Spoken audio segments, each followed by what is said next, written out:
India Legal presents Courts Roundup.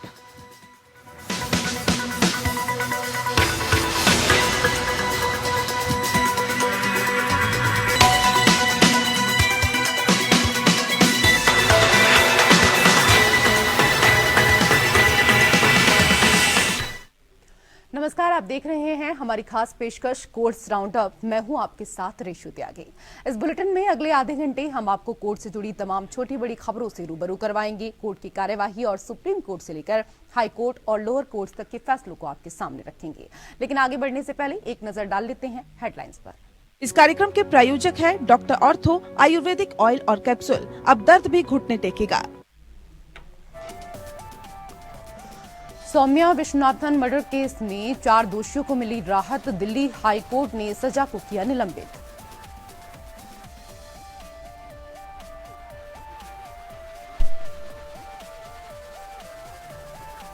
Lakhimpur Kheri हिंसा मामले के मुख्य आरोपी आशीष मिश्रा को मिली राहत। सुप्रीम कोर्ट ने अंतरिम जमानत अवधि बढ़ाई। अस्पताल जाने की मिली अनुमति।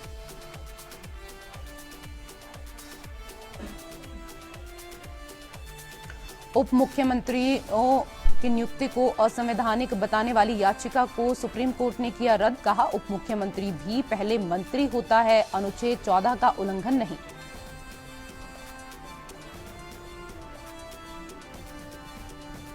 बिना नोटिस दिए घरों को ध्वस्त करने पर मध्य प्रदेश हाईकोर्ट ने दिखाई सख्ती। कहा, घरों को ध्वस्त करना बन गया है फैशन। प्राकृतिक न्याय के सिद्धांतों की हुई है अनदेखी।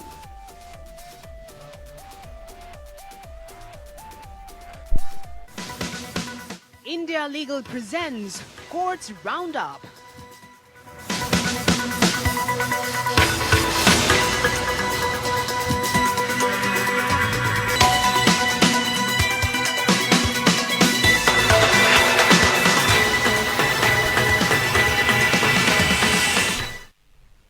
कोर्ट से जुड़ी खबरें अब विस्तार से। सुप्रीम कोर्ट ने राज्यों में उप मुख्यमंत्री नियुक्त करने की प्रथा को चुनौती देने वाली जनहित याचिका को खारिज कर दिया। अलग अलग राज्यों में उप मुख्यमंत्री बनाए जाने के खिलाफ याचिका दायर की गई थी, जिस पर कोर्ट ने बड़ी बात कही। सुप्रीम कोर्ट का कहना है कि उप मुख्यमंत्री का पदनाम संविधान के किसी भी प्रावधान का उल्लंघन नहीं करता है।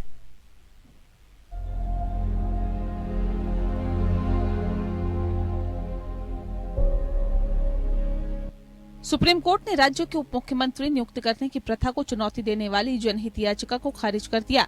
याचिका अलग अलग राज्यों में उप मुख्यमंत्री बनाए जाने के खिलाफ दायर की गई थी। याचिका में नियुक्ति को अनुच्छेद 14 का उल्लंघन बताया गया था। याचिकाकर्ता का कहना था कि उप मुख्यमंत्री का पद संविधान में नहीं लिखा है। चीफ जस्टिस ने इस पर कहा कि उप मुख्यमंत्री भी मंत्री ही होता है।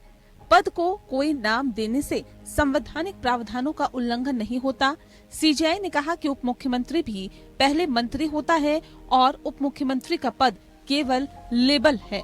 उन्होंने आगे बताया कि उप मुख्यमंत्री की नियुक्ति का संवैधानिक अर्थों में कोई संबंध नहीं है। ये लेबल उच्च वेतन जैसे कोई अतिरिक्त लाभ प्रदान नहीं करता। याचिकाकर्ता के वकील ने तर्क दिया कि उप मुख्यमंत्री नियुक्ति करने की प्रक्रिया अनुच्छेद 14 का उल्लंघन है। न्यायालय ने कहा कि उप मुख्यमंत्री पहले राज्य सरकार के भीतर मंत्री है और पद केवल लेबल और कुछ नहीं। Chief justice D Y Chandrachud, justice J B Pardiwala और जस्टिस मनोज मिश्रा की पीठ ने याचिका को गलत मानते हुए इस पर विचार करने से इनकार किया। उन्होंने जोर देकर कहा कि वे ऐसा करके अन्य अधिकारियों के लिए भी गलत उदाहरण स्थापित कर रहे हैं। डिप्टी सीएम की नियुक्ति का आधार क्या है? वह केवल धर्म है और समाज के विशेष संप्रदाय से होने के कारण इसका कोई अन्य आधार नहीं है। ये संविधान के अनुच्छेद 14 और 51A के खिलाफ है। संविधान में ऐसा कोई पद निर्धारित नहीं है। उप मुख्यमंत्री राज्यों की सरकार में सबसे पहले और सबसे महत्वपूर्ण मंत्री होता है। डिप्टी सीएम की पदवी संवैधानिक पद का उल्लंघन नहीं है। ऐसा प्रतीत होता है कि न्यायालय इस मामले पर विचार करने के इच्छुक नहीं है, इसीलिए उसने इसे खारिज कर दिया। याचिकाकर्ता पब्लिक पॉलिटिकल पार्टी ने विभिन्न राज्यों के उप मुख्यमंत्रियों की असंवैधानिक नियुक्ति को रोकने के लिए न्यायालय से आदेश मांगा था। Bureau report.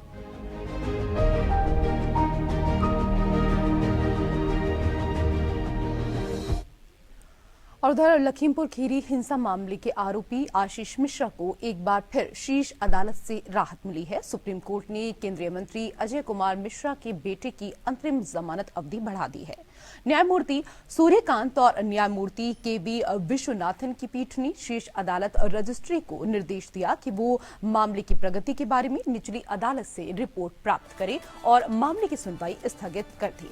सुप्रीम कोर्ट ने लखीमपुर खीरी हिंसा मामले के आरोपी आशीष मिश्रा को पिछले साल 26 सितंबर को दिल्ली के अस्पताल में जाने की अनुमति दे दी थी। हालांकि शीर्ष अदालत ने उन्हें किसी भी सार्वजनिक समारोह में भाग न लेने और मीडिया से बात नहीं करने का आदेश दिया था। शीर्ष अदालत ने आशीष को अपनी बीमार मां की देखभाल करने और अपनी बेटी का इलाज कराने के लिए दिल्ली जाने की अनुमति दी थी। शीर्ष अदालत ने 25 जनवरी को निचली अदालत द्वारा मिश्रा को दी गई अंतरिम जमानत की शर्तों में ढील दी थी। मिश्रा को इस अवधि के दौरान उत्तर प्रदेश या दिल्ली में नहीं रहने के लिए कहा गया।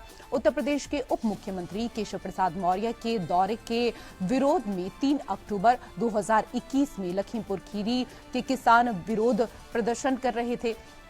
इसी दौरान एक एसयूवी ने विरोध प्रदर्शन कर रहे किसानों को कुचल दिया था, जिसमें 4 किसानों की मृत्यु हो गई थी। इसके बाद गुस्साए लोगों ने ड्राइवर और बीजेपी के 2 कार्यकर्ताओं की पीट कर हत्या कर दी थी। इस हिंसा में एक पत्रकार की भी जान चली गई थी। घटना को लेकर विपक्ष और किसान संगठनों ने इस दौरान जमकर हंगामा किया था। मुख्य आरोपी आशीष मिश्रा को सुप्रीम कोर्ट ने बीती 11 जुलाई को अंतरिम जमानत पर रिहा करने का आदेश दिया था।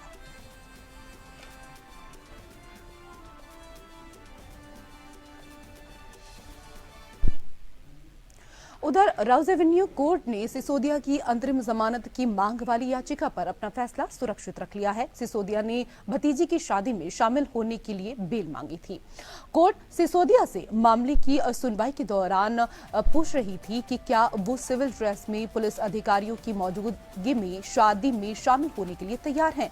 जवाब में सिसोदिया के वकील ने कहा कि ऐसे समारोह में पुलिस के साथ भेजकर मेरे परिवार को अपमानित न करें। इस पर कोर्ट ने टिप्पणी करते हुए कहा कि मंत्री रहते हुए भी तो प्रोटोकॉल के तौर पर पुलिस की सुरक्षा रहती है।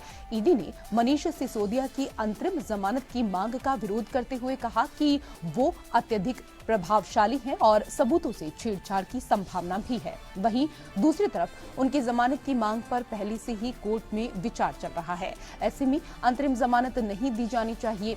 साथ ही ईडी ने ये भी कहा कि सिसोदिया को बिना सुरक्षा के एक दिन के लिए जाने की अनुमति नहीं दी जा सकती। दरअसल दिल्ली के पूर्व उप मुख्यमंत्री मनीष सिसोदिया ने राउज एवेन्यू कोर्ट में याचिका दाखिल कर 12 से 16 फरवरी को लखनऊ में अपनी भतीजी की शादी में शामिल होने की अंतरिम जमानत मांग की है।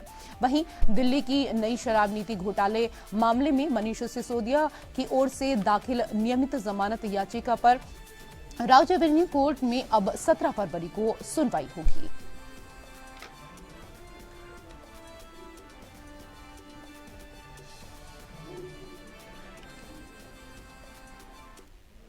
उधर सुप्रीम कोर्ट ने गुजरात सिविल सेवा पेंशन नियम 2022 के तहत सरकारी कर्मचारी को पेंशन देते समय कहा कि सरकारी कर्मचारी अपनी अथक सेवा के बदले में पेंशन अर्जित करता है। इसके अलावा सरकारी रोजगार चाहने वाले व्यक्तियों के लिए पेंशन अक्सर महत्वपूर्ण विचार है। मौजूदा मामले में अपीलकर्ता सरकारी कर्मचारी है। उन्होंने केंद्र सरकार के लिए गांधीनगर डाक प्रभाग में डाक सहायक के रूप में काम किया। अपने रोजगार के दौरान उन्हें गुजरात सरकार के स्वास्थ्य और मेडिकल सेवा मंत्रालय में सीनियर सहायक के पद के लिए चुना गया। अपीलकर्ता ने चयन प्रक्रिया में भाग लेने के लिए अनापत्ति प्रमाण पत्र भी प्राप्त किया। इस प्रकार डाक सहायक के रूप में लगभग 10 वर्षों तक काम करने के बाद अपीलकर्ता ने बाद वाले पद पर शामिल होने के लिए इस्तीफा दे दिया। विवाद तब पैदा हुआ जब राज्य सरकार ने अपीलकर्ता को केवल सीनियर सहायक के रूप में उसकी नौकरी के लिए भुगतान किया, डाक सहायक के रूप में नहीं। जब इस कार्रवाई को हाईकोर्ट में चुनौती दी गई तो इसे खारिज कर दिया गया। संदर्भ में वर्तमान अपील दायर की गई। इसके आधार पर अपीलकर्ता ने तर्क दिया कि केंद्र सरकार के लिए काम करने के बाद राज्य सरकार ने उसे समाहित कर लिया। संबंधित नियम पर गौर करने के बाद अदालत ने कहा कि अपीलकर्ता पूर्व केंद्र सरकार कर्मचारी लाभ का हकदार होगा। इससे संकेत लेते हुए न्यायालय ने पाया कि अपीलकर्ता के पूर्व रोजगार में निर्विवाद रूप से पेंशन योजना है। इस मुद्दे पर कि क्या राज्य सरकार ने अपीलकर्ता को समाहित कर लिया, न्यायालय ने कहा कि पेंशन योजना की दी गई व्याख्या संकीर्ण और इसके साथ ही प्रतिबंधात्मक नहीं होनी चाहिए। कोर्ट ने आगे कहा, इस प्रकार हम पाते हैं कि हाईकोर्ट ने पेंशन नियमों की व्याख्या में गलती की है। इसके परिणाम स्वरूप अपीलकर्ता को पेंशन नियमों के तहत योग्य सेवा के भाग के रूप में केंद्र सरकार को प्रदान की गई सेवा की अवधि को शामिल करने की मांग करने से अनुचित रूप से वंचित कर दिया गया।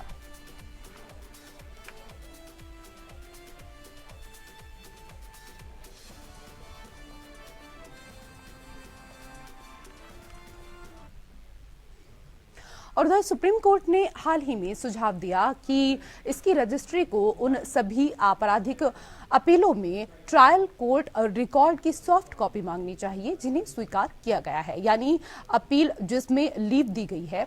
न्यायमूर्ति अभय एस ओका और न्यायमूर्ति उज्जवल भुइया की पीठ ने कहा कि इस कारण से ऐसा नहीं करना है कि न्यायालय द्वारा प्रभावित करने के लिए कोई स्पष्ट आदेश नहीं है, केवल ऐसी आपराधिक अपीलों के अंतिम निपटान में देरी होगी। न्यायालय ने देखा, हमारी राय में जब भी दोष सिद्धि के आदेश या दोष मुक्ति के आदेश को चुनौती देने वाली अपील में अनुमति दी जाती है तो तुरंत उच्च न्यायालय और मुकदमे के रिकॉर्ड की सॉफ्ट कॉपी मांगने की प्रथा होनी चाहिए।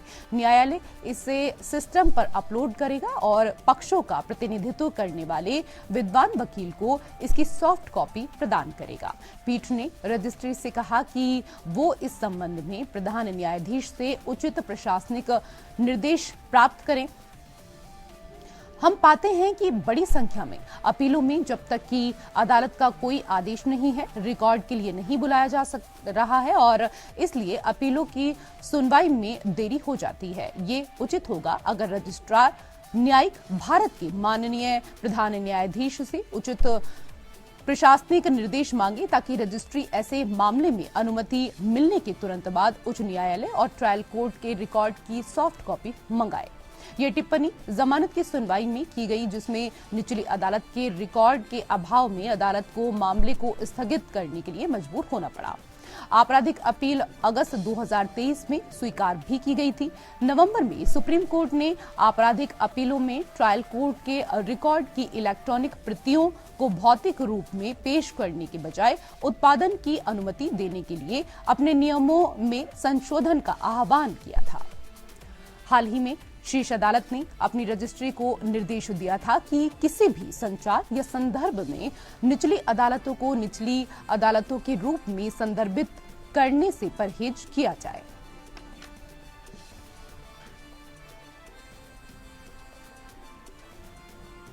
दिल्ली में 2008 में हुए टीवी पत्रकार सौम्या विश्वनाथन की हत्या मामले में हाईकोर्ट ने बड़ा आदेश सुनाया है। दिल्ली हाईकोर्ट ने इस हत्याकांड के चारों दोषियों को जमानत दे दी है। दिल्ली हाईकोर्ट के जस्टिस सुरेश कुमार कैत और मनोज जैन ने सजा को रद्द कर दिया है। सुनवाई के दौरान कोर्ट ने कहा कि इस मामले के दोषी 14 साल से ज्यादा की सजा काट चुके हैं। इसके बाद कोर्ट ने उनकी सजा को रद्द कर दिया और जमानत दे दी।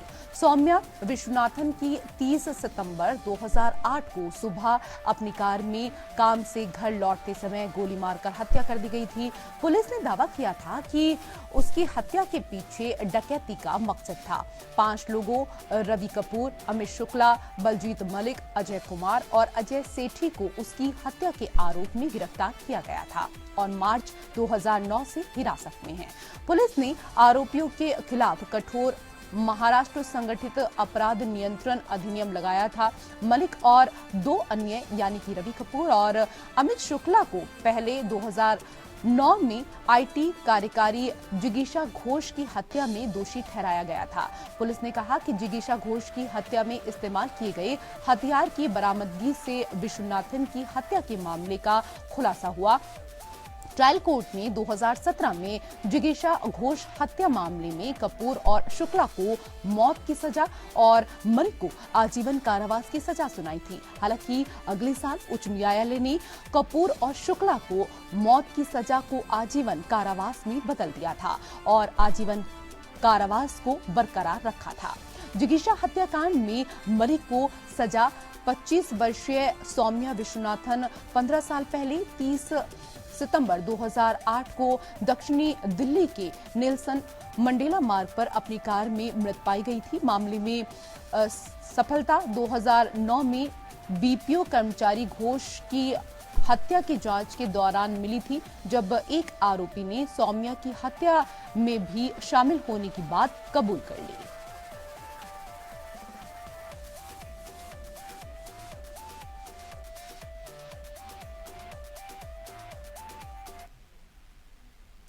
और उधर मध्य प्रदेश उच्च न्यायालय ने उन 2 व्यक्तियों को 1-1 लाख का मुआवजा दिया जिनके घर उज्जैन नगर निगम द्वारा अवैध रूप से ध्वस्त कर दिए गए थे। न्यायमूर्ति विवेक ने कहा कि स्थानीय निकायों के लिए प्राकृतिक न्याय के सिद्धांतों का पालन किए बिना घरों को ध्वस्त करना अब फैशनेबल हो गया है। अदालत ने कहा, स्थानीय प्रशासन और स्थानीय निकायों के लिए अब ये फैशन बन गया है कि वो नैसर्गिक न्याय के सिद्धांतों का पालन किए बिना कार्यवाही करके किसी भी घर को ध्वस्त कर दें और उसे अखबार में प्रकाशित करें।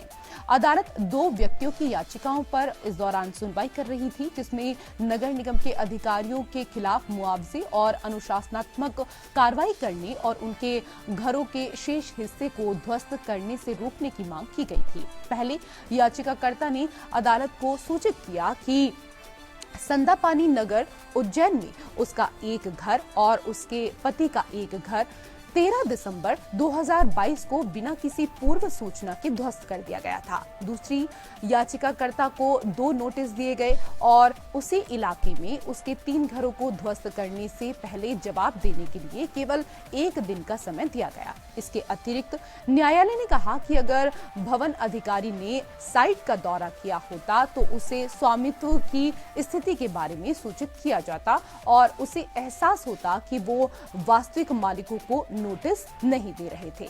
न्यायालय ने निष्कर्ष निकाला कि पंचनामा मौके पर नहीं खींचा गया था और मनगढ़ंत था। ये भी नोट किया गया कि पहले याचिकाकर्ता की संपत्तियों का कथित मालिक मौजूद ही नहीं था। इसलिए न्यायालय ने निर्धारित किया कि एक काल्पनिक व्यक्ति को नोटिस की तामील अत्यधिक अवैध और मनमानी थी, जिसके लिए जिम्मेदार अधिकारियों के खिलाफ अनुशासनात्मक कार्रवाई की जानी थी। कोर्ट ने आगे कहा कि याचिकाकर्ताओं ने एक निर्मित घर खरीदा और अगर इसके लिए कोई अनुमति नहीं थी तो कंपाउंडिंग का भी प्रावधान है।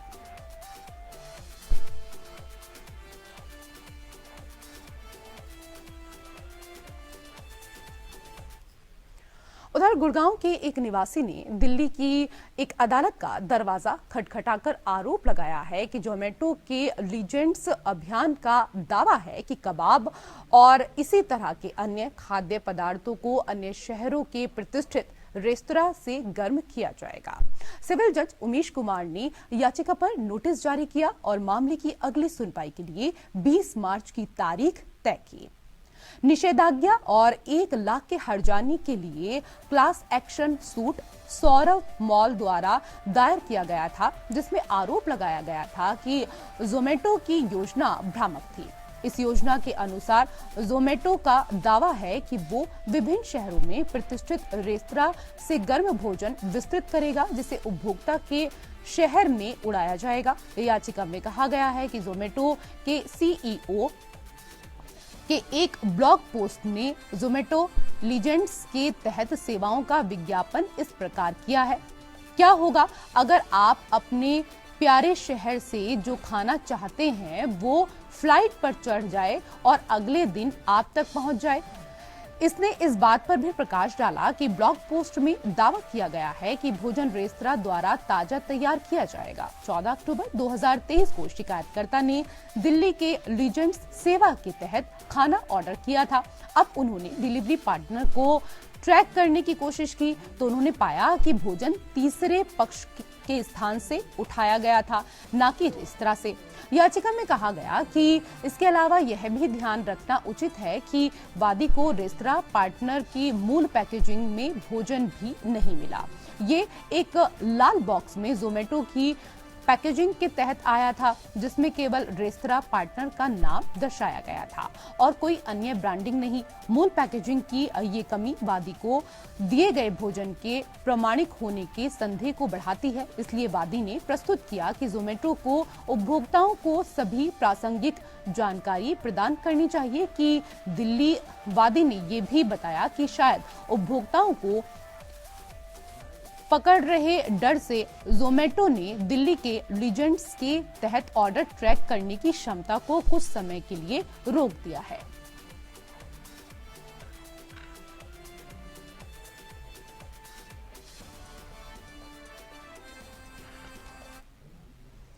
और आइए अब इंडिया लीगल वेब रिपोर्ट से समझते हैं कि कोर्ट की अवमानना क्या होती है और कब इसके तहत कार्रवाई हो सकती है।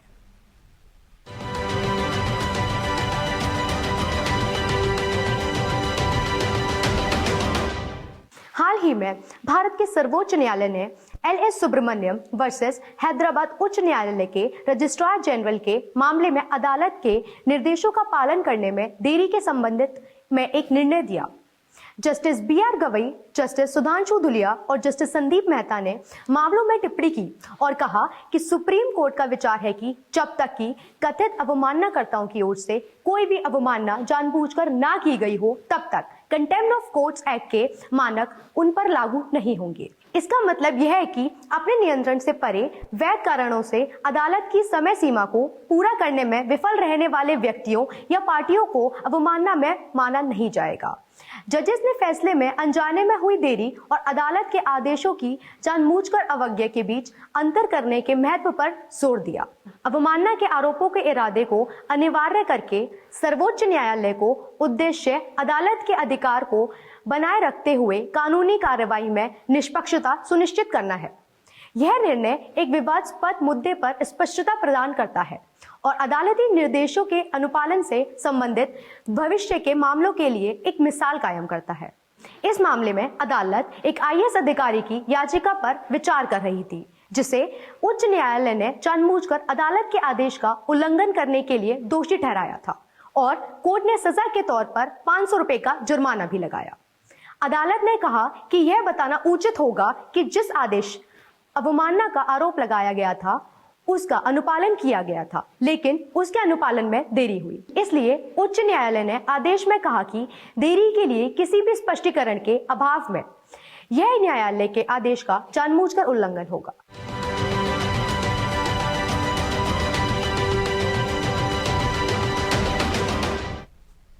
और फिलहाल कोर्ट से जुड़ी खबरों में मेरे साथ इतना ही। नमस्कार।